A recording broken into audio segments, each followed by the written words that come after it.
time opening. We have an eye, sort of a nostril, 2 teeth. One of the teeth has a small cavity. Close call, folks, but I think we got here just in time.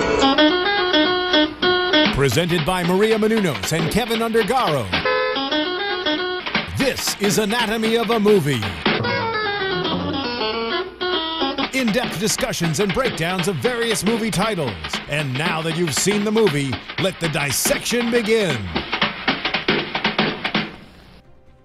Welcome, ladies and gentlemen, to another Anatomy of a Movie. We have approximately an hour and a half to talk about a 2-hour, 10-minute movie called Need for Speed. So we will definitely be speeding. Cops, don't bother us. Don't leave us alone. I am your host, cannonball run of Phil Svitek, joined alongside Dimitri Panos. Hello, everybody. Hello. Just the fearless two of us today. We figured driver/passenger only. No room for others. My co-passenger is Jesus. So we're gonna break this down in, from various factors. We'll talk about some of the video game aspects. We'll talk about obviously the script. We'll talk about some of the reception. We definitely have to talk about the reception. I mean, overall thoughts for you, Dimitri, on this movie.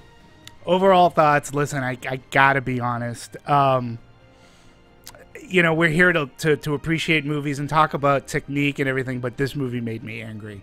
It just wasn't a good movie. I can appreciate the technique.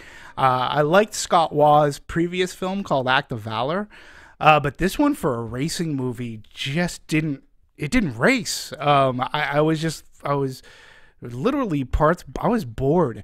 The cars were cool. I like Aaron Paul, and I think he has the makings to make that leap into the big screen.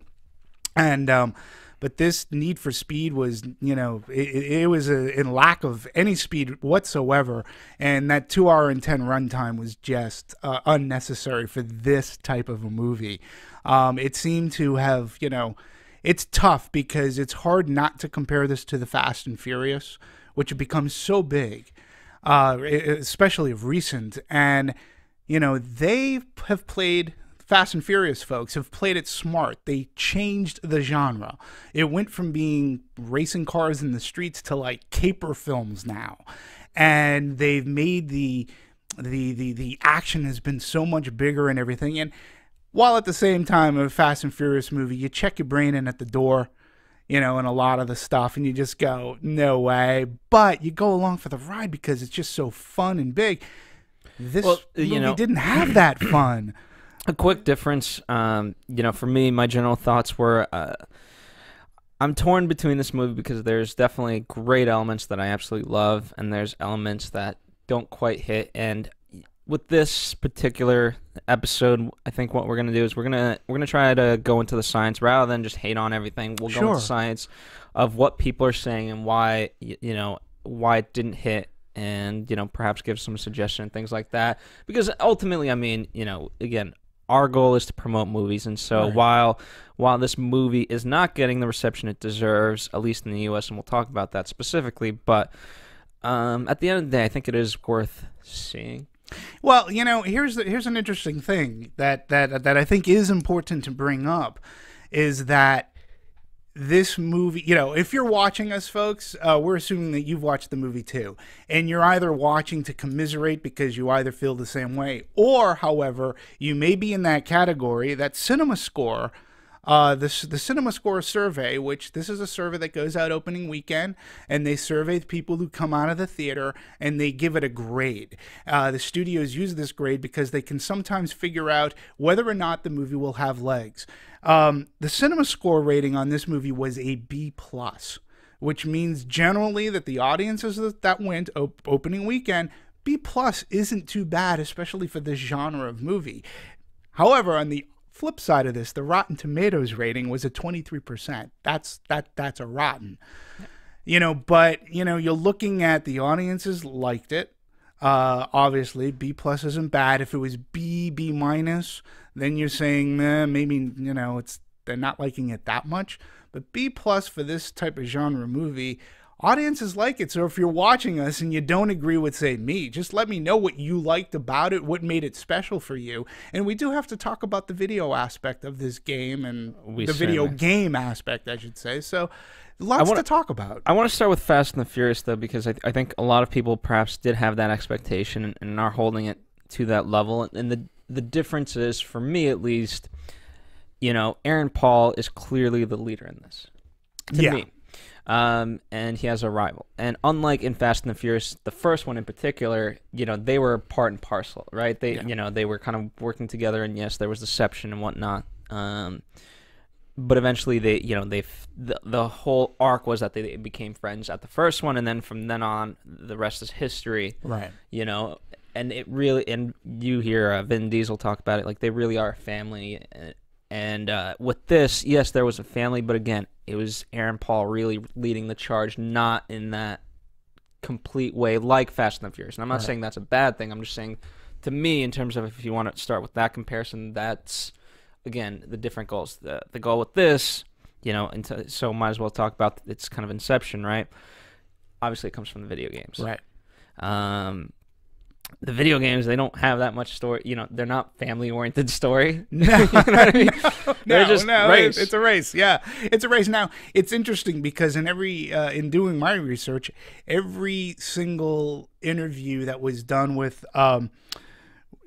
Scott Waugh and even Aaron Paul, Scott Waugh had said, you know, I'm familiar with the game. I've played it.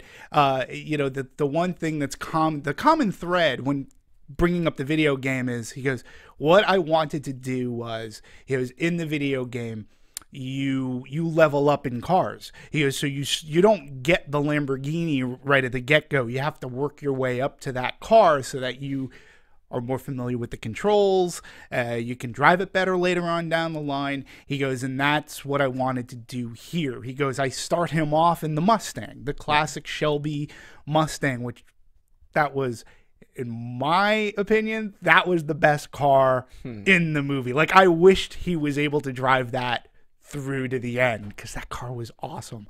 But then at the end, he drives one of those, I can't even pronounce it, the Koenig or the whatever. It's valued at $4.6 million. Yeah, that's well above my pay grade. I'm just, even in that point, I like how they kind of kept the numbers in there. Yeah. You know, because the one that went over 230 miles an hour that they sold, that was for 2.7. So you kind of, I like, you know, very clearly there is an increase. There is an increase. And the directors, Scott Waugh and the writers, they wanted to make a conscious effort to try to keep that element from the video game in the movie, where he progresses. He works his way up to that special car. And there's been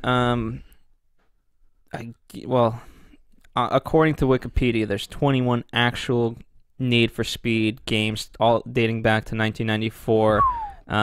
Although there's like 3 sub ones, so if you want to count them, it's really 24. Wow. Yeah, and I mean, just one that came out in 2013, Need for Speed Rivals. Now I play video games. I do not. You know, to categorize myself as a gamer would be an insult to gamers.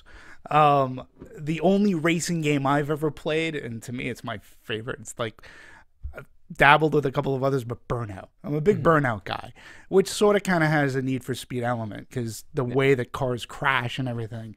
I like a good racing game. They're fun. They're easy. You don't have to manipulate the controls as much.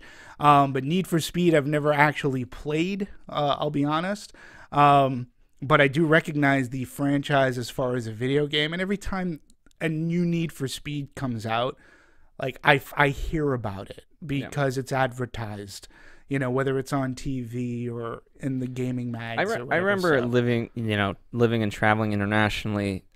For kids growing up, Need for Speed was so synonymous, because, you know, there's a lot of video games with stories and things like that. For example, when Square Soft, you know, the Final Fantasy games and whatnot, those had a little bit too much story. This, again, like FIFA for soccer, this for racing, you know, it's just simpler and it's more universal. Yeah.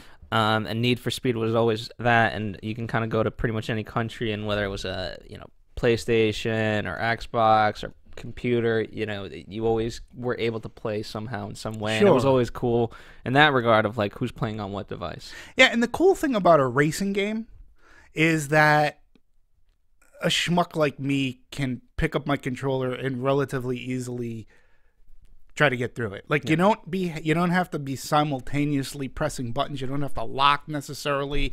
But they this had their trigger shifting. Accelerates. Yeah, but you don't. That was the trickiest part of the video games was the shifting.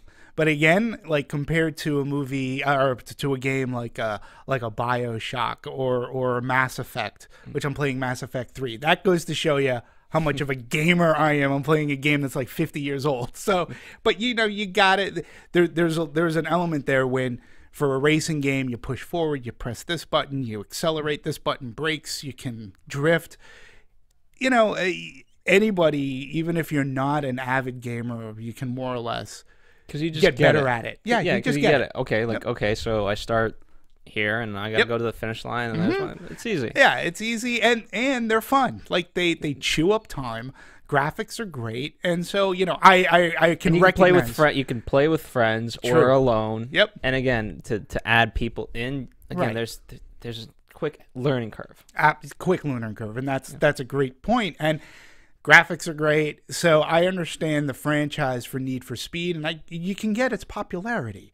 You understand that, and in a sense, I can understand trying to bring that to the big screen. Because listen, somebody was sitting around going, "Look what Fast and Furious is doing."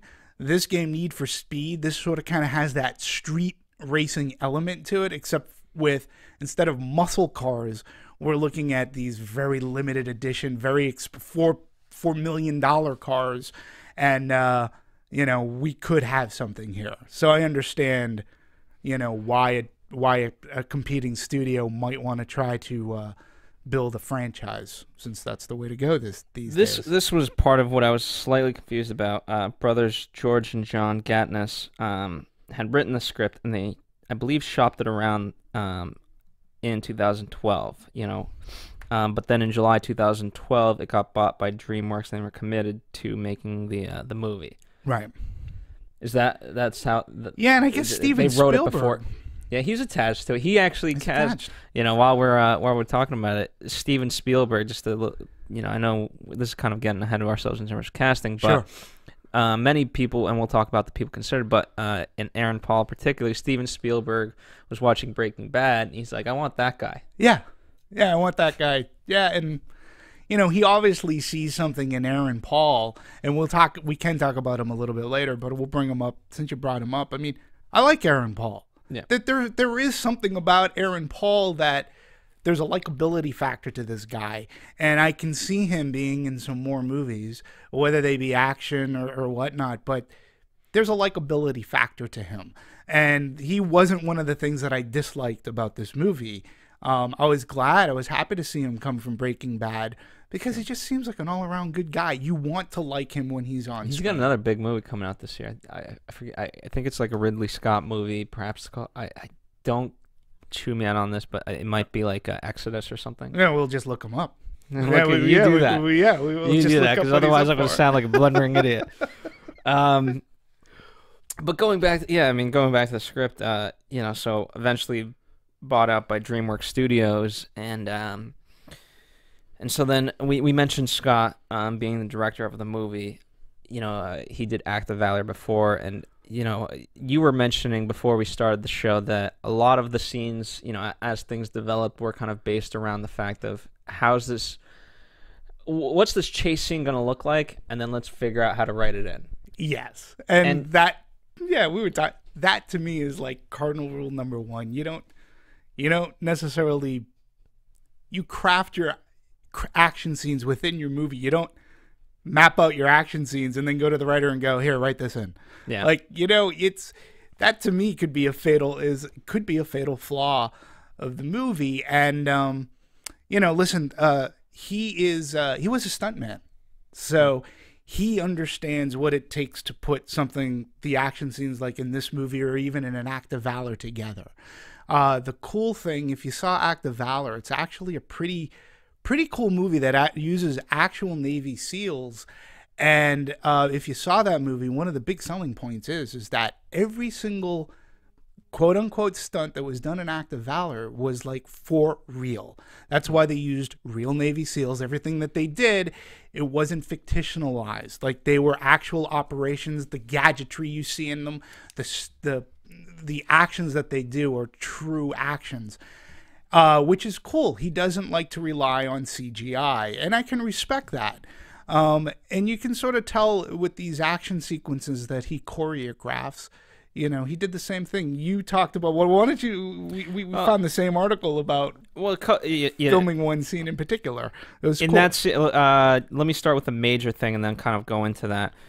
So, you know, yes, a lot of visual effects were not used in this movie to the point that the Koenigseggs, the car at the end, right? Again, valued at $4.6 million. And so in order to do this practically, they had to obviously have different body pieces of this car, and, you know, with different bullet holes and different damage and whatnot. And just one car shell, as they call it, costs around $300,000. Right. That's first off, the original price of the car is insane, but then even $300,000 could get you an insane car. Oh, it could get you a great car, and you have to note that $300,000 they knew inevitably was going to be wrecked. Yeah, like they were going to wreck the $300 shell that went over the cage. Yeah, so you know that they were going to wreck that, but. So what would you rather? What's more cost effective? Wreck the $300,000 or a $4.2 million car? So you know, I understand that. I mean, I get that. And then so again, so to Dimitri's original point, the authenticity, right? So everyone from there took stunt driving lessons. Yep. I don't know from who. It could have been interesting if Scott actually taught them himself. Although I don't know if I doubt he would have the time, but I think he might have certainly visited. He might have visited. He did say, he was asked in one of the interviews that I read with him, he was asked whether or not, like, does he miss it? Did he go and, like, do any of the stunts? And he's like, that's not my job anymore. He's like, I just didn't have time. He couldn't. I mean, you know, teaching I could see him doing the actual stunts. I mean, God forbid you break, like, he breaks anything. Where's our director? Yeah. So you can't, you know, studio's not. They're not going to bond him. So in one particular, when Tobey, Aaron Paul's character, returns the crashed car, he's supposed to skid to his mark, and Aaron was apparently so scared that he kept missing by 15 feet, which actually isn't that much, but maybe from here to the camera that's pointed at me. Yes, maybe. And so, but he wanted to have it be so real, and so he had him go. You know, he kept saying to Aaron, "Hit me." And so he was literally behind the camera, and then for Aaron's benefit, the only thing that Scott did was have a guy on his belt so the guy could pull him if Scott didn't want to voluntarily get out of the way. Right.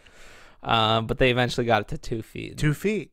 And what's great about that shot too is that, and it is one of the cool aspects of the movie, he was able to get a close-up of Aaron Paul's face in the car. So that's not a CG of Aaron Paul's face over a stunt driver. It's actually Aaron Paul, and he was able to get that, and then we see him getting out of the car. So I understand his craft, and again, it worked to full effect in Act of Valor, and to an extent it worked here. I will say that there were a lot of scenes, would you agree, where they did show the actor's face in the car, driving at a high rate of speed. Like the camera would come around, and it actually, for me, it actually reminded me of, most recently, of Jack Reacher. Because I know when they filmed that movie, there was a great car chase in it. And again, he didn't want to rely to CG. And so Tom Cruise was actually driving that. I think that could have been a Mustang or a Charger. So you actually saw Tom Cruise behind the wheel of the car. In this movie, you get the sense that Aaron Paul's really driving this. I thought it was funny, and you may have read the same thing too, that what's her name? Poots. Imogene Poots? Yeah. Okay. There was a scene in which she was supposed to be driving the car, and they were going up this mountain, and like she doesn't even have her driver's license yet. And so Aaron Paul's like, yeah, it was really great. He goes, we had to switch seats in the car while we're driving around this canyon. It was just a wall and a drop. And yeah, she doesn't have her license. And I'm like, well, there you go. I hope they were bonded for that. But that was interesting. And the other scene, the helicopter scene. Yeah. Apparently, again, another scene that was not filmed with any CG. They actually hooked the car up and drove it off a cliff and had the helicopter fly it off. So I didn't know that as well until I did my research. And, even Aaron Paul himself said he's reading the script and says, how can they do this without CG? And lo and behold, he's like, oh, the car's flying. So, yeah. I mean, it's again, it amazes me because part of these real life effects, just so much of it is science and having really great people. And so, yes, it is possible, but a lot of science has to go into that to make sure that, you can pull it off. You can pull it off. And, here's a testament to stunt people as well. I mean, they can do things with a car that, I have trouble driving on the 405 out here in LA. Okay. And what these people are able to pull off. And again, when you're not using CG work, some of those like donuts that they're doing and the spin outs and the flipping the car over. It brought me back to the Hal Needham days of Smokey and the Bandit, which there was a reference. Did you notice There's so many references. Yeah. Did you notice the Smokey and the Bandit Trans Am? So, back to the Hal Needham days, who was also a stuntman. That's what he used to do. He used to get these cars, and there was no CG back then. So I appreciate that homage to those movies and filming it in that way. Well, to that point, kind of bringing it back to the script, for me, the first 20 minutes were really great. Yes. The reason why, because, you're talking about an homage to those movies. For me, that was kind of an homage to American Graffiti. And when they were I saw that too. Totally. And that's what kind of really hooked me in. And again, we were moving at a good pace, and some of the things at that point, perhaps a little bit cheesy, but I didn't mind them. Neither and did then I. For some reason, after those 20 minutes, when it became about the mission and kind of story became secondary, and you could tell. So from the writing perspective, that's for me where it started to go down. Yeah, you and me both. I felt the same way. And again, it was 2 hours and 10 minutes, and I seem to have felt every single one of them. I thought it opened up well, but one thing that struck me was, so in the movie, we have the opening race, and then we're getting more into the story, and there's a good buddy. Pete. Are you talking about Pete? Pete. And there's another race with these very rare, they're illegal in the U.S. You can't even get them here. These very rare cars, and Petey buys it. And I'm like going, that took place, because I looked at my watch, that took place about the 45-minute to 50-minute mark in the movie. Because, watching the trailers, something happens. And I'm like going, that's way too long for the first major plot point that's going to drive this for me. Like, he should have been done in the first 20 minutes. I mean, you're referencing as a plot point. There's in script writing, there's act breaks. Mm-hmm. To me, that wasn't act break. That was an inciting incident. An inciting incident is something that sets everything in motion. And typically, you say first 20 minutes. John will argue an inciting incident, because usually an act break by 30 should be happening minutes into the movie. An inciting incident can happen within the first minute or within the first 15. Right. So, to be getting an inciting incident at 45 minutes. At 45 at the least. And granted, as I say this, yes, there's movies out there that you guys, I'm sure, can name where that defies all that. But however, you have to have mastered the craft of screenwriting to such a level to be able to pull that off. Yeah. Where in this movie, it wasn't, if your goal isn't to tell a great story right off the bat, your goal is to, entertain people through these races.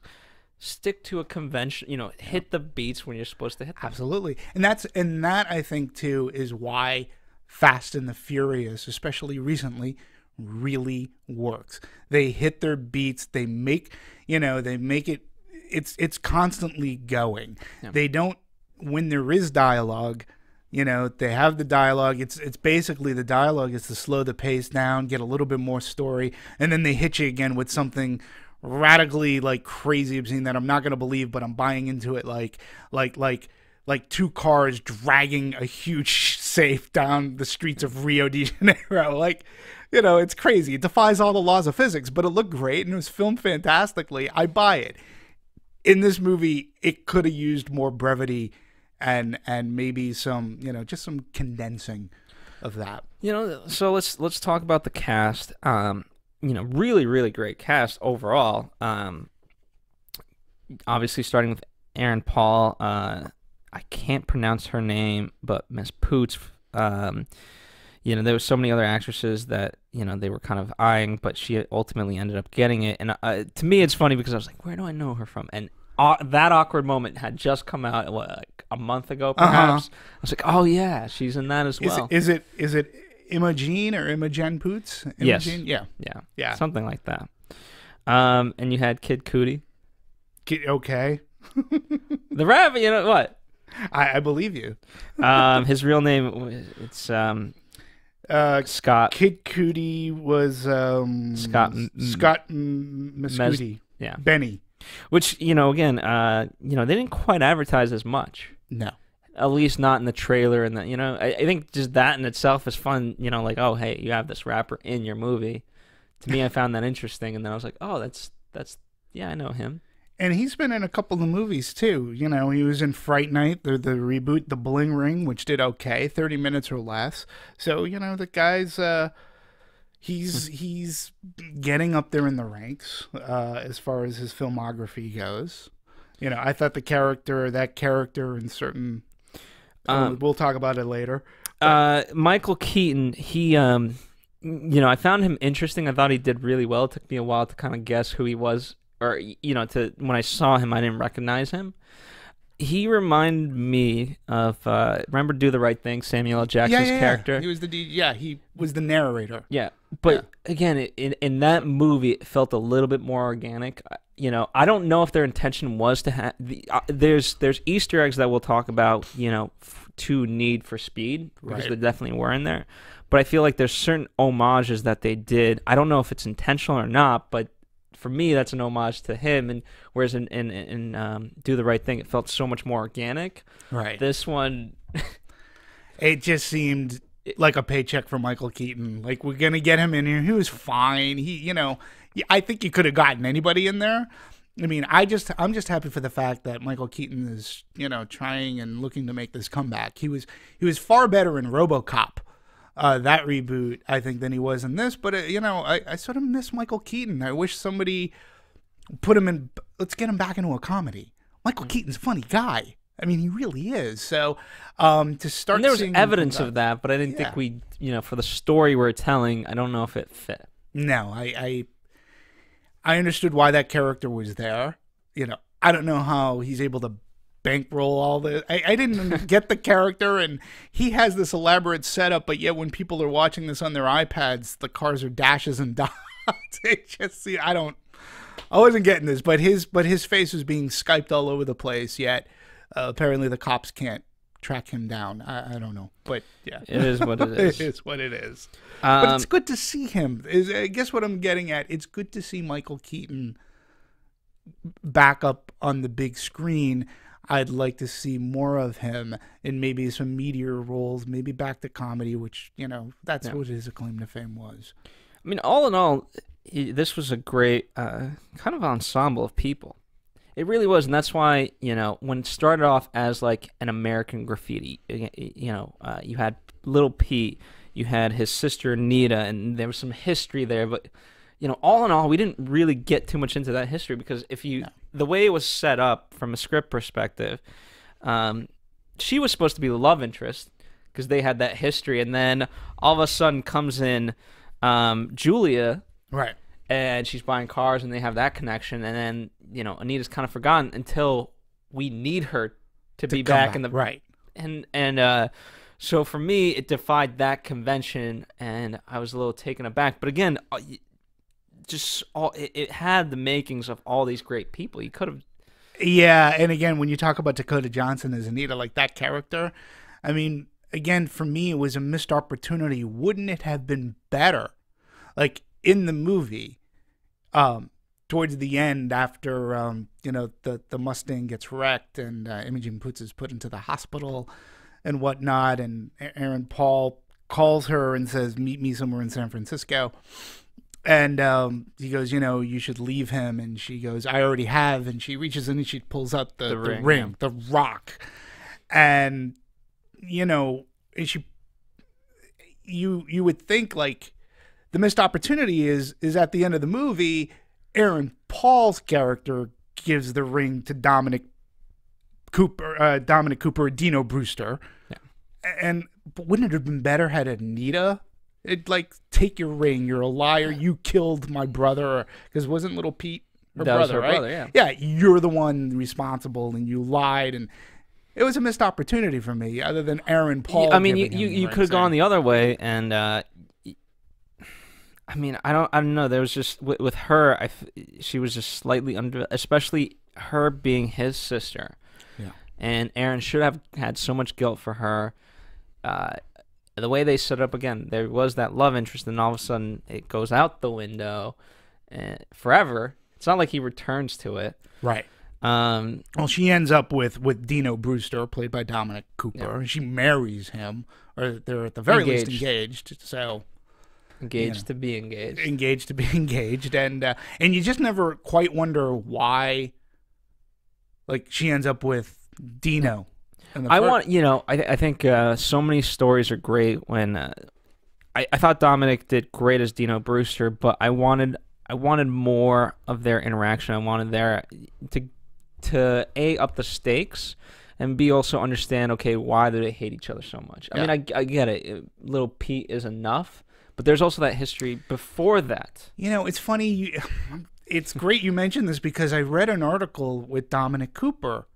And he, in this one article, went so much more into his character than they ever explained in the movie. Now, apparently, if you look closely at the movie, Dino Brewster was never as good as Tobey Marshall as a driver, but he aspired to be, but he was always the guy that was on the sidelines. Like, if you remember when, at the beginning of the movie, that night race. Yeah. Dino Brewster comes over and he's like, "Hey, do you mind if I..." Well, during the race, he goes, or before it starts, he goes, "Hey, do you mind if I watch?" And he seemed to be like a pit boss. Like he watches the race from the sidelines, but he never really, like he won some, I guess he got some big race, but he was never really credited because he knew that Tobey Marshall was a better driver. And Dominic Cooper said, "He's a very sad character. And this is where I went from. And what he did to little Pete," he goes, "that's a horrible thing." And he goes, "What I tried to do is, I tried to emote in one way, shape, or form that I acknowledge that little Pete goes flying off the track, his car explodes, but then to him, it's about beating Tobey, finishing the race." And absolutely. And it's a horrible act. And Dominic Cooper recognizes, and he goes, "I had to put that in there." But what I want people to understand is that before that, he's a sad character. He wants to be part of the group. He really does. But for some reason or another, he's separated from them. But he'd rather be one of the guys. But he was never had that opportunity to do so. And I was like going, God damn, if that was explained more in the movie, that lends more sympathy for your villain. I get what you're saying, because everyone except for Tobey absolutely hated him. And yes, you could say that it's just the money for Tobey, but right. The best is when you could have two people who absolutely like each other now all of a sudden are rivals. Like in Rush, you had the two people. They didn't hate each other. They were just rivals, and they threw jabs at each other, but it only made them better. And they went to great lengths to hurt each other to try to win. Right. But again, they didn't hate each other. Yeah, and it's fine if they, in this case, it's fine if they did. But I think they could have started off not so good, became friends, became rivals. Terrible thing with little Pete, and then from then on, we're right. You broke our friendship. Now I hate you. Absolutely. And to me, that would have been more development, a better way to write the characters. Like maybe they were good friends. Like to show that there was a mutual respect for one another. Yeah. And I'm glad you brought up Rush, because we talked about Rush, and Rush was a great racing movie. I believe we all agreed on that. And it did better overseas than it did here. This movie did better overseas than it did over here thus far. And it's just interesting. Do people in the States not care about racing? Because I find it, you can't classify Fast and Furious now about racing movies.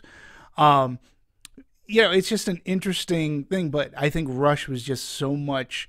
I wish they had looked at Rush and said, you know what? I know this is a true story. Let's follow this framework. We know in this movie, because it's a video game movie, we need a villain in one way, shape, or form. And I think the way that you laid it out, man, I wish you were with the Gatness brothers saying, "Hey, guys." I mean, but to that point, I do want to say this. Ultimately, because I've been in so many of these situations. Hey, the heavy lifting is the hardest part. The easier part, everyone thinks like they're the genius when they come in the room and say, "Hey, you should add this, this, and this, or change this." That's actually the easy part. When you have to sit there 8 hours a day and figure this stuff out, that's really the heavy lifting. But let's talk. So I don't want to be too, you know what I mean? No, I understand, but I didn't take it that way. I said that's a wonderful audiences, suggestion. Audiences, I know they can take things in a negative way and be like, oh yeah, all right, but it is hard. But let's look at what John Gatness has worked on. A movie he worked on, Coach Carter. He did Dreamer. He did do Real Steel, but he also did Flight, which is the Robert Zemeckis movie. Now, Flight is a well-written movie. It's a dark movie, but it's a well-written movie. And you go, how do you go from Flight and then Need for Speed? You know what I'm saying? His brother, when I looked him up, didn't have Need for Speed as his only writing credit. But John has, he has the chops. He understands. Now, I'm not saying that Real Steel... but again, when you do a movie like Flight, which is a heavy dramatic movie, and Robert Zemeckis is making this movie, and Denzel's acting in it, people took that script seriously. And listen, I enjoyed Flight. I'm not going to own it. It's not a movie that I need to rewatch. It's a heavy movie, but screenplay wise, I look at the guy and I say, hey, this guy knows his stuff. And so I do wish that maybe he did try to reel it in and condense things, So. I mean, while we're talking about racing movies, it's right now such a weird time with movies. You have apparently a movie called Senna, which I hadn't seen. Fast and the Furious, obviously, we're mentioning that. Drive, Rush. But are we as a society just over cars? Does the mainstream America, Here's the difference, and here's why I say, because you mentioned it. You mentioned aside from Rush, you mentioned Drive. Drive to me isn't a racing movie. Drive to me is about a car driver who's and the part mafia. of the mafia and heist and what he gets embroiled in. His car happens to be his supporting character. So and Ryan Gosling, who's great in that movie. It's a really solid movie. I also mentioned Jack Reacher. Jack Reacher, to me, has one of the best car chases that I've seen in a very long time, but it's not a car race movie. One of the inspirations for Wah was Bullet, and they call it, one of the best car racing movies. It's not a car racing movie. Bullet, played by Steve McQueen, is a cop. He's a detective. It's a car chase scene in which many others after, that car chase in Bullet is amazing, and it set up for everybody to try to top. And then you had other movies like The French Connection, which had a very suspenseful, great car chase scene. And then, of course, you had the Hal Needham movies and such. But these are all like car chase movies. Maybe it's just racing movies. Like maybe if the Fast and Furious started today, other than in the late 90s or early 2000s, I don't know if it would have the same reception, because Fast and Furious started out as race movies. But here's the thing. and that's the problem. You know, it's good movies are never about what they really are. You know, Fast and the Furious, ultimately, yes, it was about racing, but it was about brotherhood and, you know, survival in some sense and all these different things. So, you know, Need for Speed, if you really look at it, it's a racing movie about racing. Yes. Yeah. It doesn't really, it had hints at being something more, but we never fully developed it. Yeah, I was thinking before coming here today this morning when I was thinking about Need for Speed, I did sort of compare it to the Cannonball Run. Because again, when you break it down, the reason why is the Cannonball Run, if you haven't seen it, I recommend it. It's a funny movie, but it's a cross-country race. It's a cross-country race. Hijinks ensue. It's great stuff. Burt Reynolds, Dom DeLuise, Dean Martin, Sammy Davis Jr., great stunt work. I believe it's Jackie Chan's first movie in the States, but it's a fun madcap movie. And it is about the race across country and such. And Need for Speed had this cross country kind of, we need to get from, where was it? Philadelphia to East Coast to the West Coast. We needed East Coast, West Coast within 42 hours, which if you want to sort of kind of manipulate that plot, it sounds a little bit like Smokey and the Bandit, who had to bootleg beer, and he had a certain amount of time to do it, to go from, I forget where he had to go from, but he had a certain amount of time. There was a time limit. And that, to me, maybe if they did, Need for Speed isn't comedic. Look at Planes, Trains, and Automobiles. True. It's a road trip road trip. Yeah. Another movie about a road trip and timelines. But again, it's never what it really is about. True. You know, and this really was about just the race. We've mentioned Easter eggs, or homages to other movies, but homages to the actual video game. So the big race, the climax, what we're really all about is Don Leon, which is a reference to 2011's Need for Speed: The Run.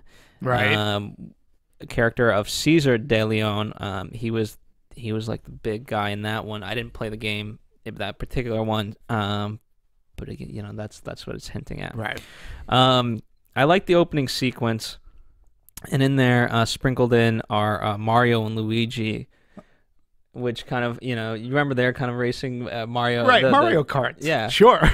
So that was part of Tobey's kind of collection.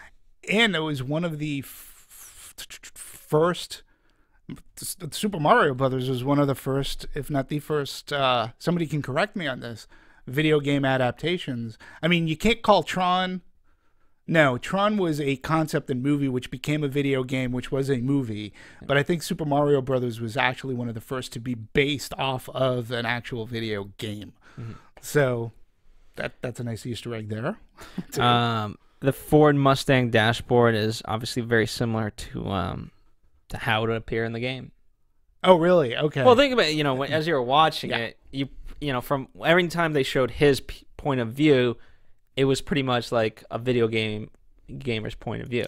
Yeah, but you see, again, I said that Mustang was the coolest car in the movie. To me, anyways, one of the coolest aspects was there were no side view mirrors, and they were projected onto his windshield, on the inside windshield. So he had the speedometer sandwiched in between the right and left side view mirrors.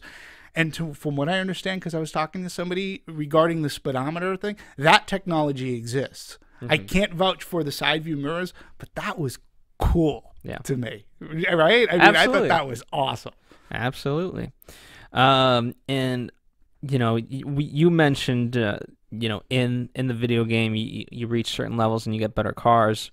And it's kind of like completing a checkpoint, right? Video games are all about completing a checkpoint.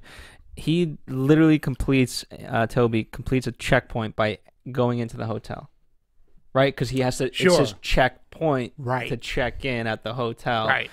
And not only that, the little window, right? It says like, hey, you have reached your checkpoint. And it literally looks like a screenshot from the game. Oh, that's cool. They peppered that in. And then, of course, we talked about this, but Call Me Maverick, so many, there was speed reference. Yep. There was a Top Gun reference, and so many of these. Bullet reference. I mean, they actually, the drive-in theater, Bullet was playing on the big screen.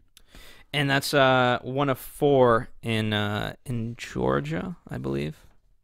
It's an actual drive-in movie theater. Yes. Yeah, and it's still in existence as of today, still running. And that makes me curious, being in the business I am.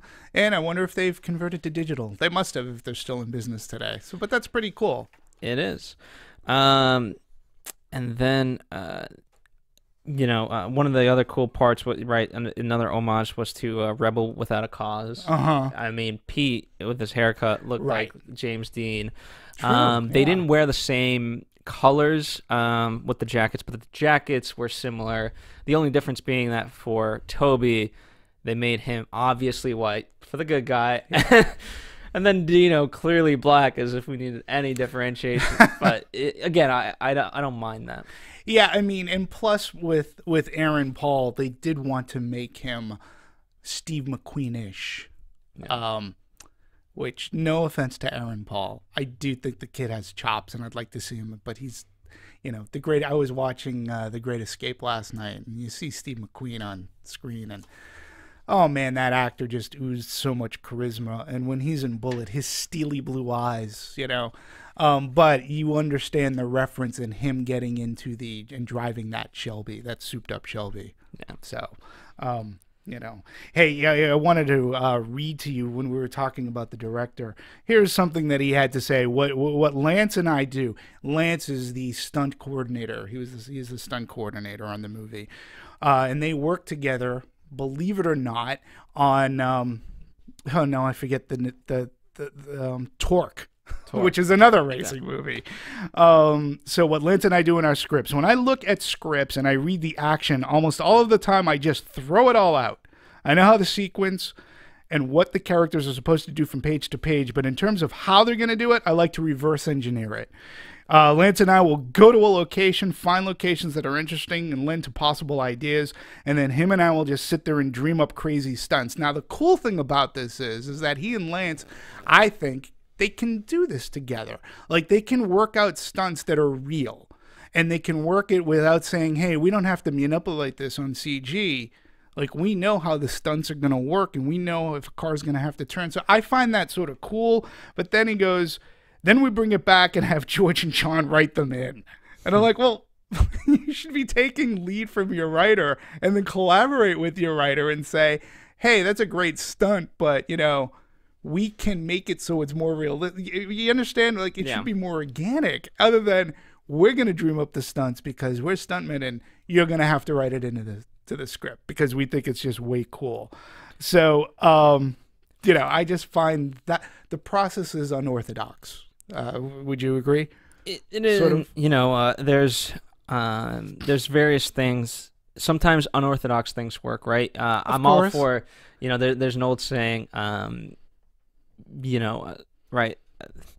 You'll laugh, I think, but when you bake ham, they always used to cut off the not the crust, but you know what I mean, the little ends, right? And so the little kid would ask the mom, "Why do you do that?" "Oh, that's just how my mom made it." So the kid goes to the grandmother, "Well, why did you do this?" "Oh, that's just how my mom made it." And eventually, as the kid asked the great grandmother, she's like, why do you do that?" "Oh, because back then when we had ovens and pans, they were too small, so we had to." Right. But again, because no one questions it. And so in filmmaking, there's new techniques and things like that, and I'm all for it. But sometimes some things work for a reason, other things don't always work. Yeah. I want to bring up Jason Statham, who's known in the again, not racing movies, but car Transporter. Absolutely. You'll laugh about this one, but remember Death Race? Oh, absolutely. Well, it's still which one? The Jason Statham or the Sylvester Stallone? Jason Statham. Jason Statham. Okay. Yes. Only because that was a movie about racing to save this guy's life. He was in jail, and their whole thing was like they air races between these jailmates, and if they win, they get out of jail, but they have to win sequentially 9 times or whatever it is. Right. Impossible task, and people get killed, and it's entertainment and whatnot. But again, as outrageous as that movie was, and it was all about the racing, but it was really about this guy's redemption. Yeah. And I found that Proving innocence, and yeah, absolutely. you know, and so again, I find their symbology, as outrageous a movie as that was, hit Yeah. for what it wanted to do. Well, let's take another movie that doesn't. Again, we'll take another granddaddy of another granddaddy of car movies, so to speak, is Mad Max: The Road Warrior. I mean, those movies heavily involve cars, and it is not necessarily, well, they're racing away from one another, or they're big chase movies. And again, it doesn't necessarily work if you don't have a character to really latch onto, like Mad Max. So, when you brought up American Graffiti, it's a good reference because in American Graffiti, one of the plots is a racing plot with John Milner. Yeah. And, Bob Falfa, played by Harrison Ford, is hunting him down. And Milner is at the point of his life where he's like, because everybody's just trying to knock me off, and I just don't, want to, might want to get away from it. I'm tired of always having to prove myself. And there's a big race scene at the end of that movie. But you care for John Milner. They're going like 40 miles an hour, yeah, which is the funny part if you think back on it.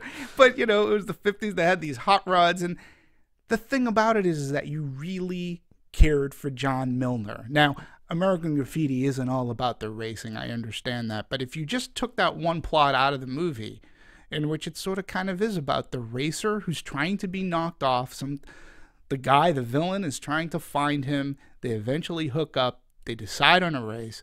They do their drag race. And, but in the end, for me in American Graffiti, I loved that character of John Milner. Where in this movie, God, I just would have liked it to have been condensed a little and just make it more fun. Like, this should have been Spring's Fast and Furious kind of movie. And I wish it was. I was rooting for it. The trailers got me sucked into this. They did a good job marketing, because it looked like, I can see another Fast and Furious movie before the next Fast and Furious movie, and this could be fun. Well, let's talk about the marketing aspect of it. So they spent so much money on this. Yeah. And the argument now is that they might have gone too wide. They had ads on the Super Bowl all the way to The Bachelor. Sure. Are the fans of Bachelor really going to see this movie? No. But it's Disney. Let's break it down. We can figure it out, because the production budget on this movie was $66 million. Okay. For a movie that's not using CG, we talked about the price of the cars and the bodies that they put onto them, paying the actors. The stunt people got paid, handsomely, I'm sure. So $66 million for this kind of a movie, like, I'd be, wow, that's not bad, because it does appear to be on screen. The total budget, including P&A, is $105 million. Like, there's no way, the way I look at it, that this movie should be over $66 million all in. And 105, so that's an additional, help me out with my math, that's at least 40 million, right? That's a lot of money to put into prints and advertising for a movie. I mean, I'm not even entirely sure that even like a Hunger Games, like, working at Lionsgate, I know that they work mean and lean. I'm not entirely sure they're dumping $40+ million into prints and advertising. That's a lot of money for this movie. That's a big gamble, unless they were making it for the overseas market, which they seem to be doing. I mean, the theory is, one of the reasons why we see less and less movies is because, we talk about prints and advertising all the time. If I make a movie for $1 million, I'm still gonna have to spend if I want it to be successful, around that money in prints and advertising, no matter what, You don't have to spend that kind of money to do it. Not 40, but you don't, and the deal is too, with today's market, a lot of that, I would say more of that money was going into the advertising. I mean, with digital right now, the cost of making the hard drive is so far less than what it would be to make an actual film print. So you're saving some money over there. but it just is like 40 mil for a Need for Speed. That seems very excessive, especially when your production budget was 66. I don't know. But ultimately, my point is that it's easier to spend more money on one movie, budgeting, advertising wise, than it is hey, here we have several $1 million movies. How do we market them to make our money back? Well, they're not. I'm not presenting it in the best way. Yeah, but I understand what you're saying, and here's the thing, because you said it, the model is changing. Studios are now looking for, and this is, I think it's a sad commentary personally, and this is just for me. I'm not speaking for anybody, but I just think it's a sad commentary. The studios are looking for franchises. That's like the big word. The term franchise has become cliche. They're looking for the big budgeted movies that are going to make the money that they can make mini sequels for. So they are, in essence, they're squeezing out those smaller budgeted movies because those smaller budgeted movies are not necessarily what they're looking at to make franchises out of, where they'd rather take the gamble on the bigger movie if they know that they can make a 2, a 3, a 4, a 5, a 6. And sadly, the $1 million movies, they sort of kind of are going away. But then here's the funny part about it to me is then you have the Oscars and the Golden Globes and all that, and you look at the roster of movies and you're like, wow, these are great movies. None of them are none of them are this, and none of them are Transformers, and none of them are Harry Potter. When we look at 12 Years a Slave, when you look at a movie like An American Hustle, I'm even going to throw Gravity into that mix because those movies were originals. Yeah. And I say, yes, 12 Years a Slave was a book adaptation, but, they're non-franchisable movies. We know what happens. You're not going to shoot Sandra Bullock back up into space to make Gravity 2. American Hustle is not going to be a sequel to, and 12 Years a Slave back into 10 years slavery. Of freedom. Yeah, 10 years.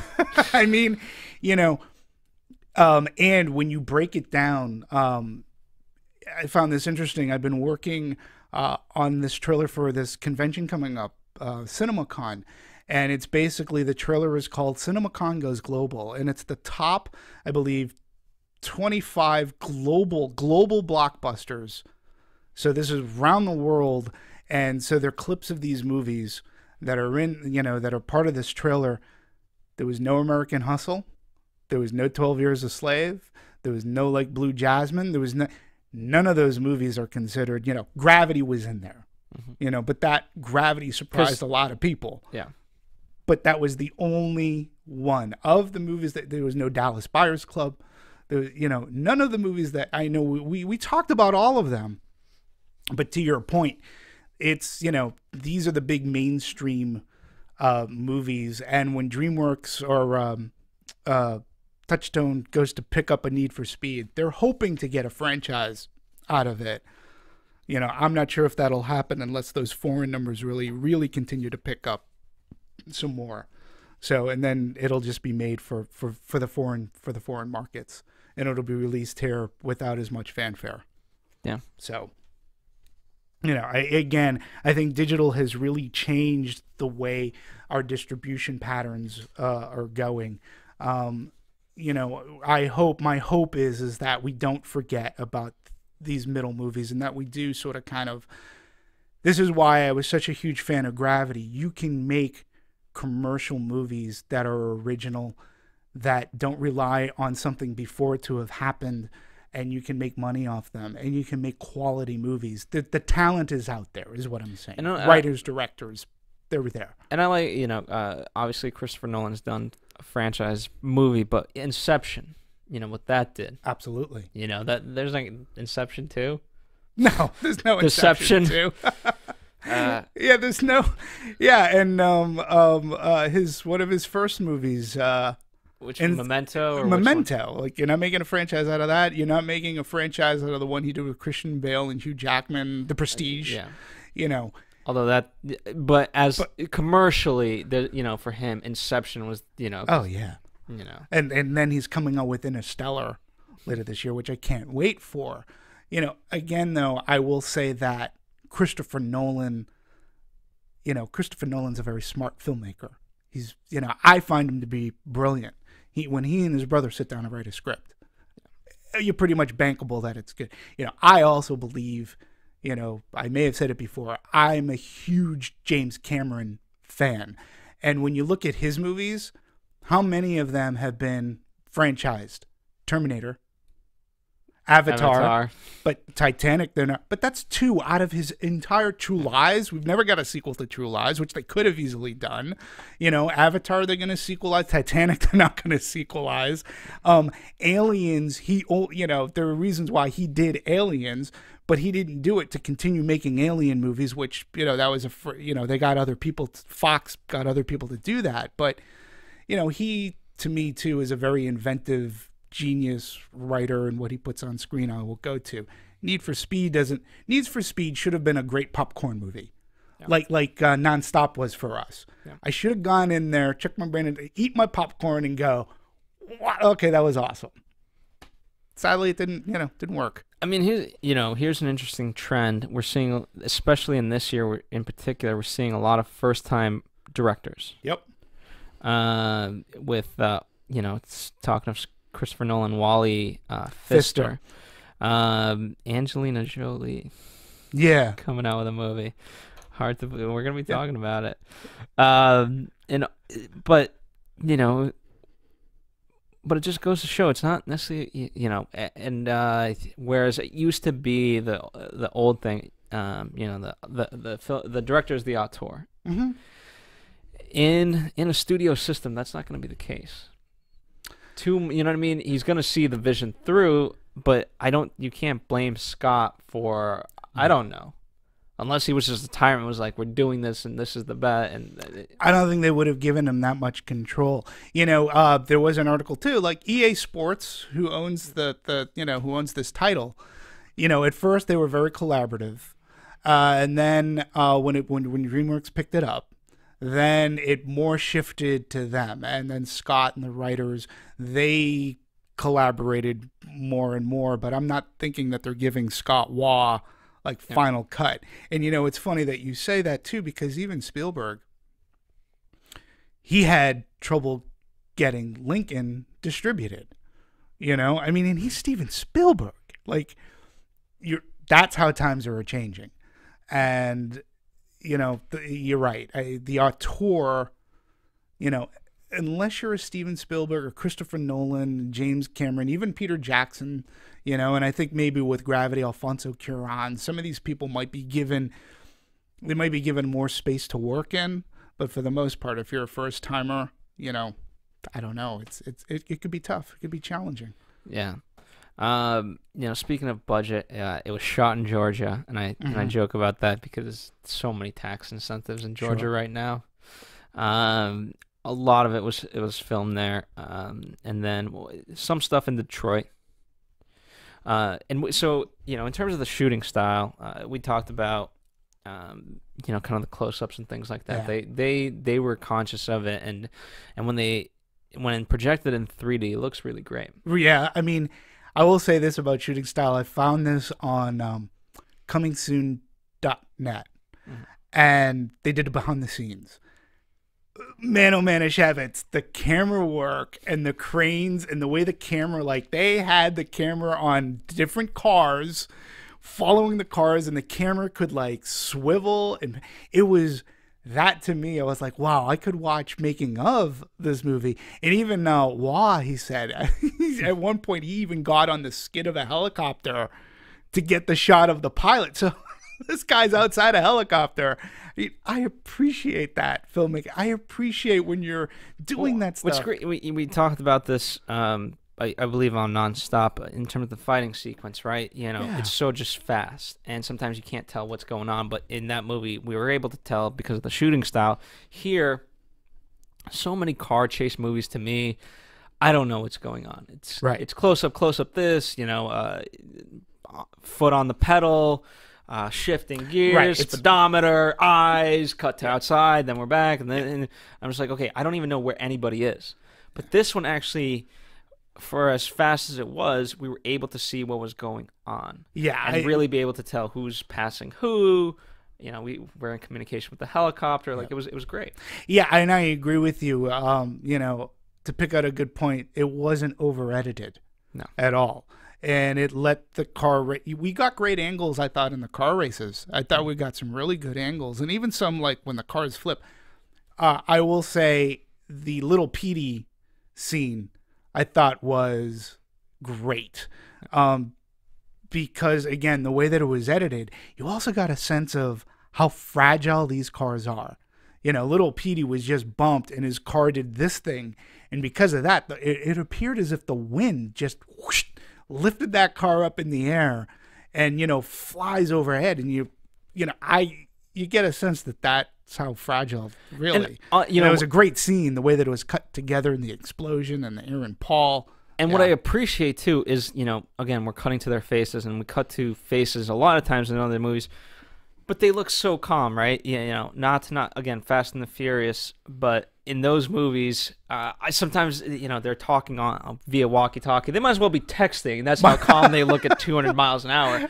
These guys, you know, I appreciate the fact that they were scared when Aaron Paul, you know, he turns and swirls, and his face is like, ah. And I think that's because he's really driving. Yeah. Too.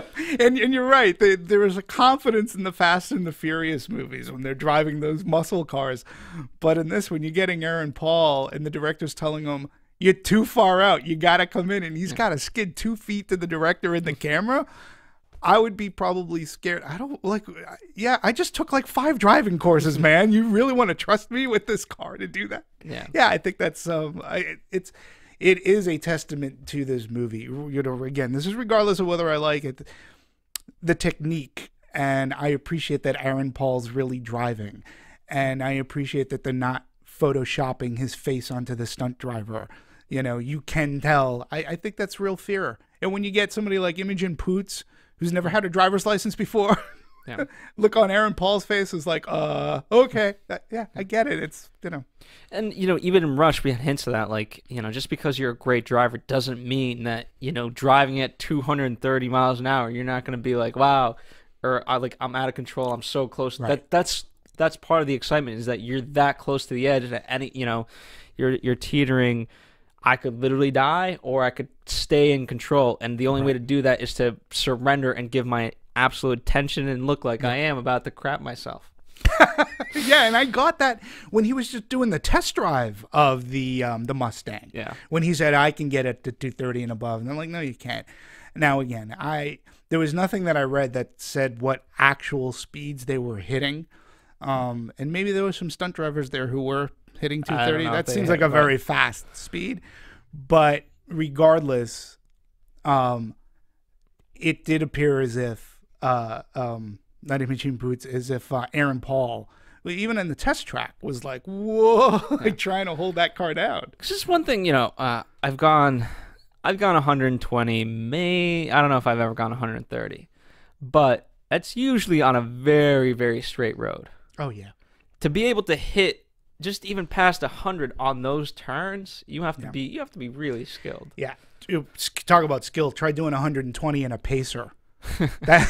No, but even at 120, I mean, I don't know what kind of car you're driving, but I'm willing to bet that puppy was shaking. Yeah, you're shaking. Right? I'm willing to bet. Yeah. So, absolutely. yeah. So, I mean, whatever speeds they were driving at, you know, I liked it. And again, I take nothing away necessarily from the actors. I just, I don't know. I wish we were a better movie. Now, we talked about editing. Now, this one editor, Paul Rebell, he did Thor. He's worked with Michael Bay. Mm-hmm. He did Battleship, so we know that he's worked with what's that director's name? I forget right now. Battleship. I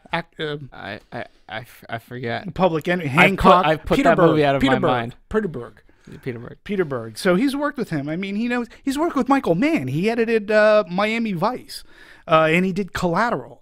So you have a very experienced editor that could make a movie look like really good. He gets the shots that he wants. And so I think that's why in this movie, when it gets to racing, which is to me too far and few in between, but when they finally get to it, case in point, I was actually nervous. Like the race with Little Petey. Yeah. Like when they were going through the streets, that was so well cut together that I actually felt the speed. And I was like tense. I thought, wow, to me, that was the best race in the movie for me. Because it had the most stakes. Yeah.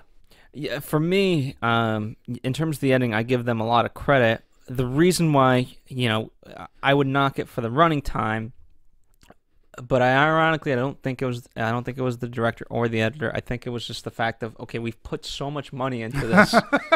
It has to be at least 2 hours. I honestly think that's what it is. Do you really? I mean, I could totally sit there and be like, guys, we spent all this money. Put it on the screen. I would just say cut out all of the blah, blah, blah, blah, blah that happened and just kept the racing on the screen.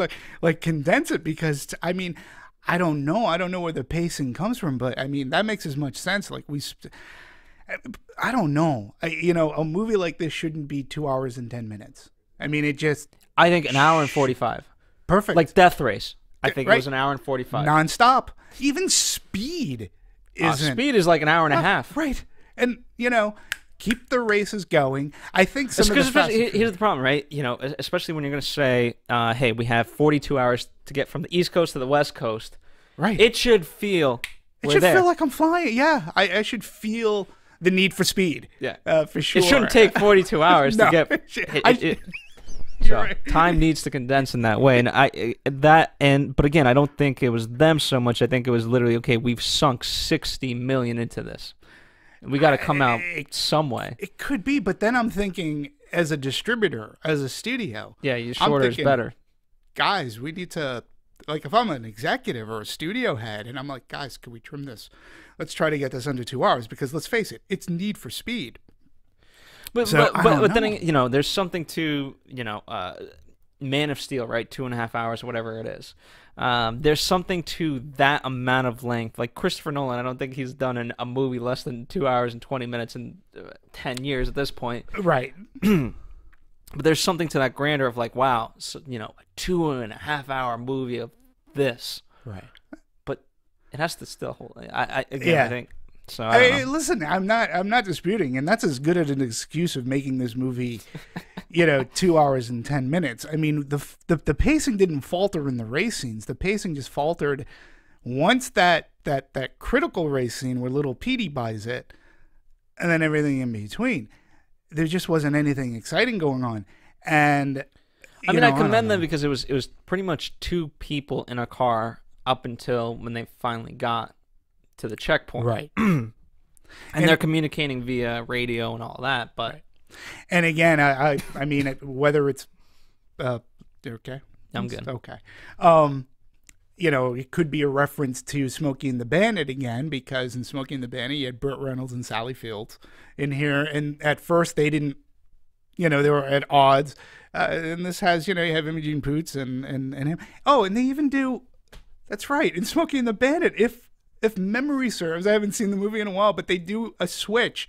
I think Sally Fields, even for a short time, they do a switch off in the car, much similar to what they do here. And the Smokey and the Bandit Trans Am was in the movie. I think part of the problem for me, and this is no fault of the movie whatsoever, I just felt like when they were going off to do this, Tobey was going to drive the entire time, and I just thought, wow.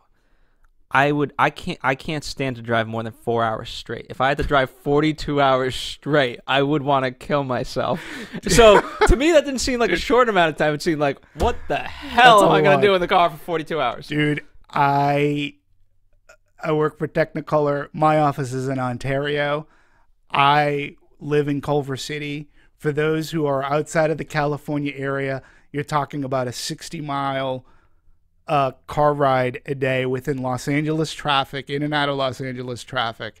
I'm in the car for a total anywhere from 3.5 to 4 hours a day. So thank God for Sirius satellite radio and things like Howard Stern. Yeah, and I'm not driving with the companion. I'm not in the carpool lane. So you are right. And again, no fault of the movies, but it was just like 42 hours. Jesus, that's a long time. I felt like 42 hours. Hey, can we talk about the look of the movie? Yeah, for a minute, absolutely. because That's one thing. What were your thoughts about how the whole movie looked as a whole? Again, I liked it. That it had great landscaping. You know, we were in the desert, we were in the cities, we were by the beach. So it looked great to me. And again, we talked about the visual aspect of, you know, he's good, so he's gonna wear white. He's bad, so Yeah, well, this gentleman Shane Hurlbut did he was the cinematographer on it, and I found that especially the night scenes, they were done. They were almost picturesque. Like, it was, especially San Francisco in nighttime. You know, you could tell that it appeared as if they were using a digital camera. I don't know what type, but they were very, like, the way that the lights glimmered, and, you know, they always hosed down the streets for that effect, and the way the light reflected off that. The look of the movie, for me, was fine as well. Like, when they were in Atlanta, the drive-in theater, I did get the sense of going back to the 50s, 60s, like, in a sense, you know? I mean, I thought that they did the movie did look good for what it was. The cars looked great. Oh, absolutely. Yeah, the cars are awesome. Let's talk about the music, because anytime you know, especially when you talk about kind of sports games, which racing would fall under, you have the ability for such great fun music, and it hit so many kind of levels. And Marissa, if you wouldn't mind, go to iTunes and, you know, let's kind of roll, as we're talking about it, just roll down some of the songs, because there's such a variety to them. And I credit them a lot for, to me, the ending song, which we're going to end on, oddly enough, was one of the great, you know, when he's getting arrested, it just, the swelling and whatnot, but then you had the driving scenes, which were so intense. Let's if you can, Marissa, find more of a driving one. Just pick out random. What were your thoughts on the music? Again, it was a gentleman by the name of Nathan First, and when I was looking him up, you know, he's done a lot of TV, but he's worked with Law before, An Act of Valor, Need for Speed. He's done some videos. You know, he's nobody that I'm overly familiar with, but the movie to me, the movie never overcompensated. Like, it never took away, look, in a movie like this, it's got to be the cars, right? And it never overshadowed that. And to your point, like, when the end came, again, the way I thought that it was filmed. And, Absolutely. Yeah, I mean, it added to that. And that's what music should do. It should add a layer or a swell at certain parts, but I didn't think it was overdone. It could have, like, you know, right now I'm thinking of, like, the big Fast and Furious scene, which is the helicopter taking the car off the cliff. There was nothing that overshadowed what that stunt was, but it was a good companion. It was a good bed to what the action that was going on screen. So it could have been a heck of a lot. It was fine for what it was. There was nothing that I can point at and say that was bad. It never got in the way of the movie for me. Yeah, I mean, you know, out of the more recent soundtracks of the movies we've talked about, this one kind of stood out in a good way. You know, where I was able to take it in. It didn't hinder the movie in any sort of way. It didn't take, you know, as you're saying, it didn't take away from that. But it, you know, I also was able to remember it, so I commend it for that. Do you recall if there was music playing in the Little Petey race? There was, I think, very slightly. They might have cut it out at portions, you know, to highlight when they went into slow-mo. But yeah, they used for that. I think they used more sound effects. Yeah, because one of the things that the director said, again, his inspiration was Bullet, and that 18-minute car chase scene. And he said one of the aspects he loves about that is that there is no music at all. All it is, it's the sound of the cars revving up, driving, like growling, the shift of the gears, the skidding. And so I was just trying to pick a point in that movie where he may have paid an homage to that and not use any music. And my guess is it would have been a scene that had perhaps the Mustang. So maybe it was the opening race scene. I can't recall. But I just know that Wah, in every interview I read, he always referred back to Bullet, car chase, no music, just using the sounds of the cars and of the scene. And again, you need a good editor for that too. you really do need to build suspense, and that's why I think that little Petey one, yes, the stakes, it had high stakes, but I think that from good editing, we've talked about this before, when you're able to stay on things a little bit longer, other than cut, you get a sense of the danger, you get a sense more of the speed, and hence that does elevate the stakes. So yeah, I thought it was put together okay. It was paced better. All right, well, ladies and gentlemen, looks like we have reached our destination. We will be arresting Dimitri Panos for illegal speeding. Anyway, thank you guys for joining us on this Anatomy of a Movie podcast and webcast. We appreciate it. One of the things that you guys can do in return is just rate and comment. A lot of a slew of ongoing emails and comments and ratings have been coming in that you guys love us, so we really appreciate it. And hey, if there's someone in your life that loves movies as much as you do, just tell them about us. Give them a gift card to Anatomy of a Movie. It's the best gift card there is. Yeah, absolutely. And again, I think Need for Speed is important, because if you're one of those B+ audience members, let us know why you liked it. I mean, they're really, I really could have missed something in this movie.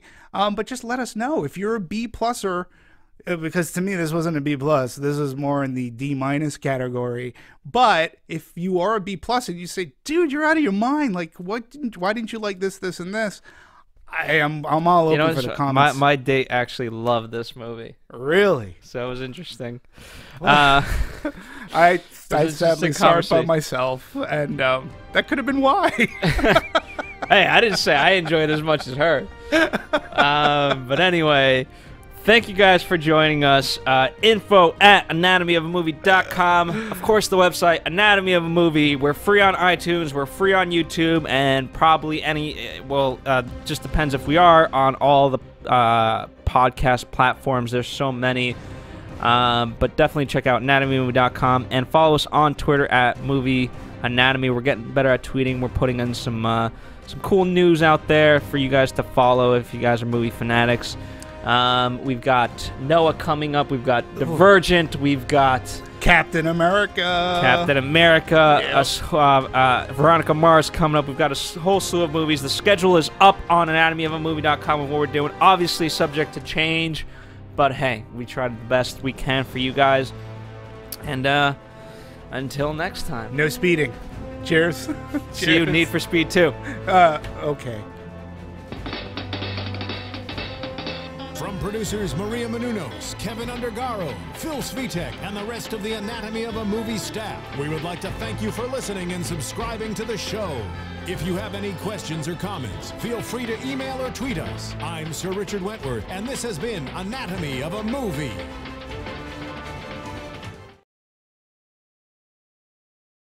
Actually, Kaz, while we're talking about it, Steven Spielberg, I know this is kind of getting ahead of ourselves in terms of casting, but sure. Many people, and we'll talk about the people considered, but and Aaron Paul particularly, Steven Spielberg was watching Breaking Bad, and he's like, I want that guy. Yeah, I want that guy. Yeah, and he obviously sees something in Aaron Paul, and we can talk about him a little bit later, but we'll bring him up since you brought him up. I mean, I like Aaron Paul. Yeah. That there is something about Aaron Paul that there's a likability factor to this guy, and I can see him being in some more movies, whether they be action or whatnot, but there's a likability factor to him, and he wasn't one of the things that I disliked about this movie.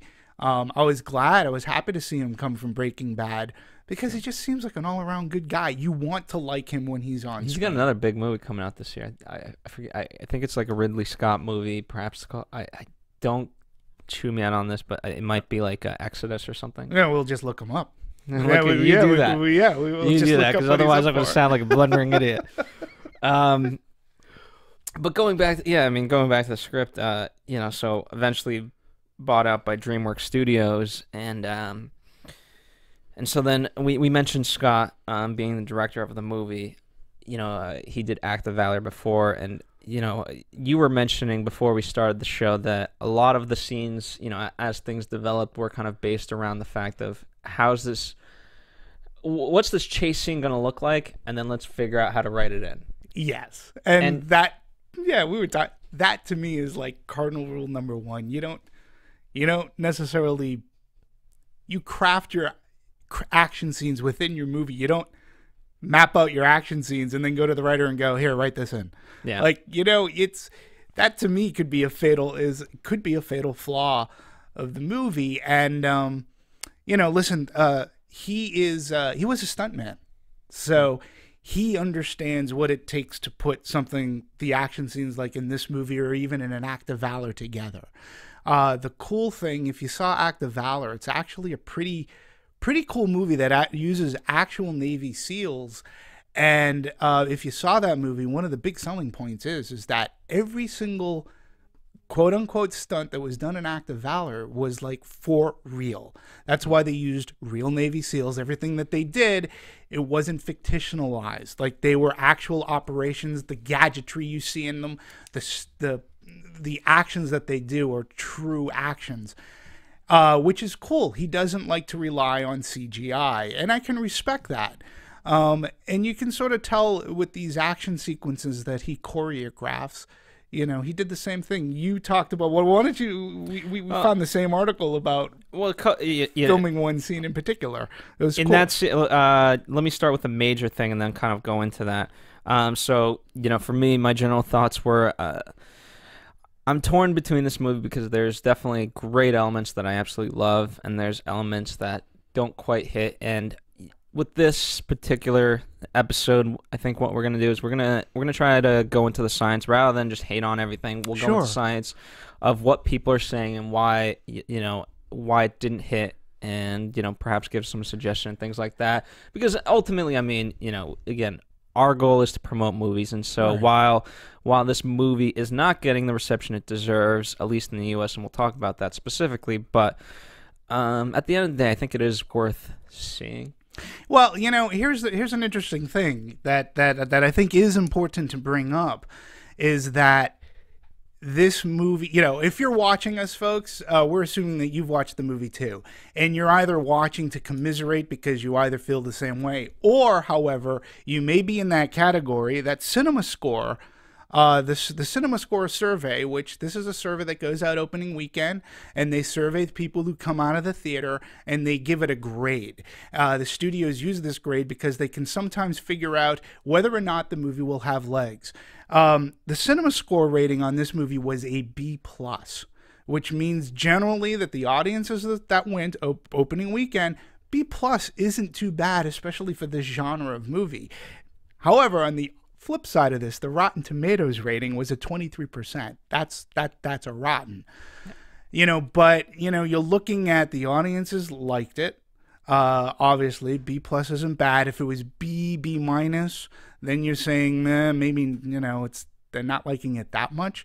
But B+ for this type of genre movie, audiences like it. So if you're watching us and you don't agree with, say, me, just let me know what you liked about it, what made it special for you. And we do have to talk about the video aspect of this game, and the video game aspect, I should say. So lots to talk about. I want to start with Fast and the Furious, though, because I think a lot of people perhaps did have that expectation and are holding it to that level. And the difference is, for me at least, Aaron Paul is clearly the leader in this.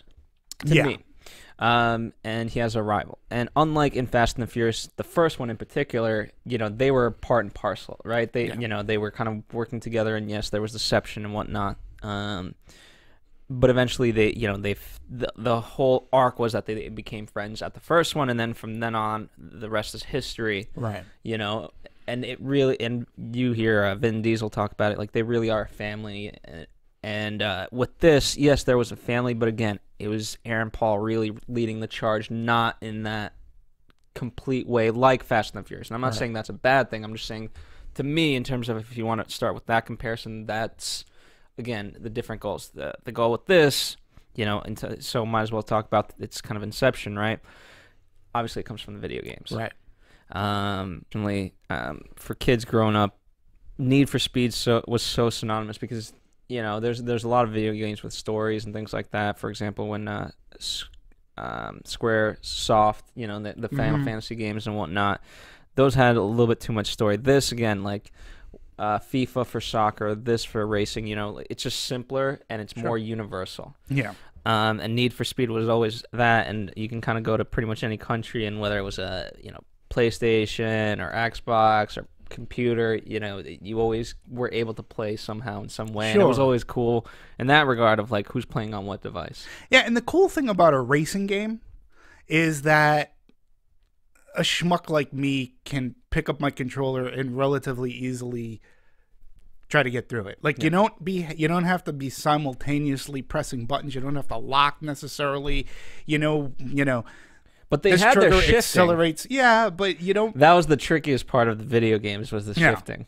But again, like compared to a movie or to a game like a BioShock or a Mass Effect, which I'm playing Mass Effect 3, that goes to show you how much of a gamer I am. I'm playing a game that's like 50 years old. So, but you got it. There's an element there when for a racing game you push forward, you press this button, you accelerate, this button brakes, you can drift. Anybody, even if you're not an avid gamer, you can more or less because you just get better at it. Yeah, you just get it. Okay, okay, so I start here and I gotta go to the finish line, and it's easy. Yeah, it's easy and they're fun. Like they chew up time. Graphics are great, and so I can recognize you can play with friends or alone. Yep. And again, to add people in again, there's a quick learning curve. Quick learning curve, and that's a great point. And graphics are great, so I understand the franchise for Need for Speed, and you can get its popularity. You understand that, and in a sense, I can understand trying to bring that to the big screen. Because listen, somebody was sitting around going, "Look what Fast and Furious is doing." This game, Need for Speed, this sort of kind of has that street racing element to it, except with instead of muscle cars, we're looking at these very limited edition, very $4 million cars, and we could have something here. So I understand, why a competing studio might want to try to build a franchise, since that's the way to go these days. This was part of what I was slightly confused about. Brothers George and John Gatness had written the script, and they, I believe, shopped it around in 2012. But then in July 2012, it got bought by DreamWorks, and they were committed to making the movie. Right. That's how? Yeah, and I guess Steven they wrote Spielberg. it before. Yeah, he's attached to it. He actually.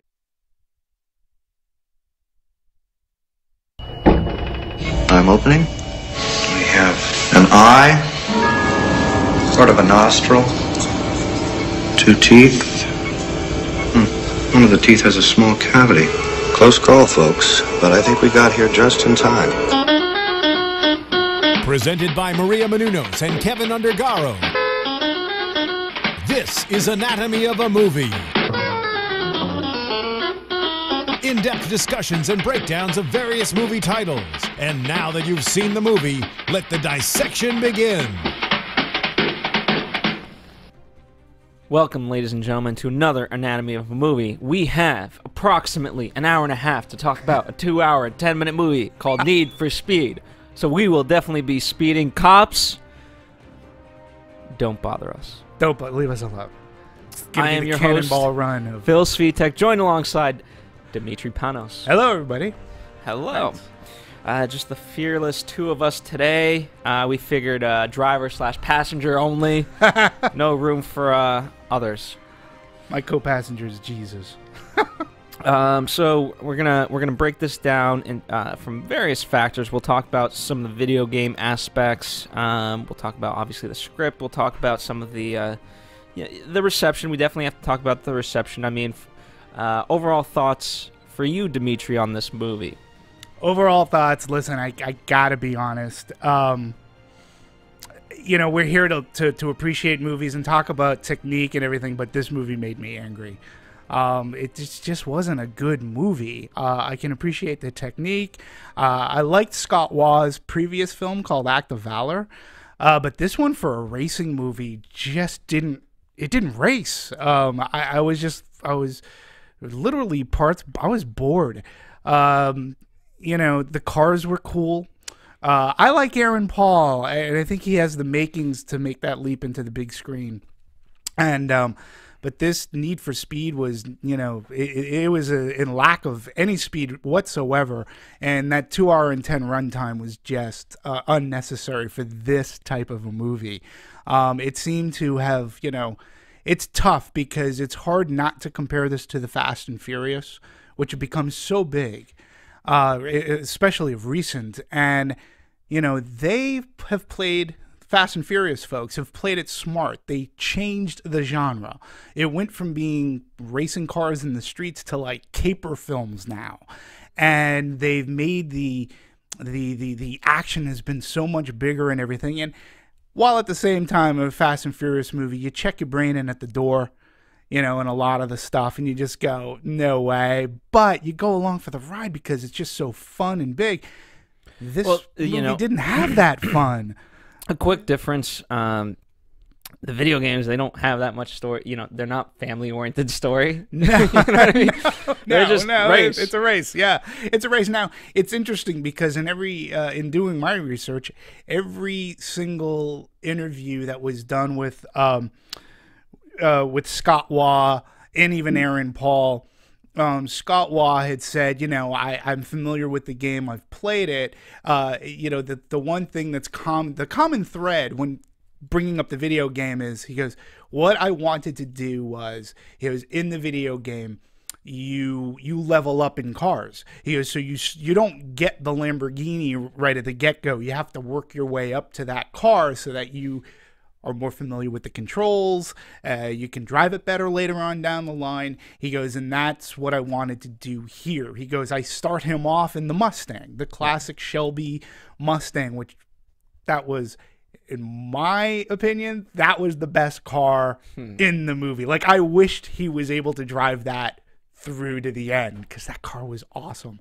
But then at the end, he drives one of those, I can't even pronounce it, the Koenig or the whatever. It's valued at $4.6 million. Yeah, that's well above my pay grade. I'm just even in that point, I like how they kind of kept the numbers in there. Yeah. Because the one that went over 230 miles an hour that they sold, that was for 2.7. So you kind of, I like, very clearly there is an increase. There is an increase. And the directors, Scott Waugh and the writers, they wanted to make a conscious effort to try to keep that element from the video game in the movie, where he progresses, he works his way up to that special car. And there's been according to Wikipedia, there's 21 actual Need for Speed games, all dating back to 1994. Although there's like 3 sub ones, so if you want to count them, it's really 24. Wow. Yeah, and I mean, just one that came out in 2013, Need for Speed Rivals. Now,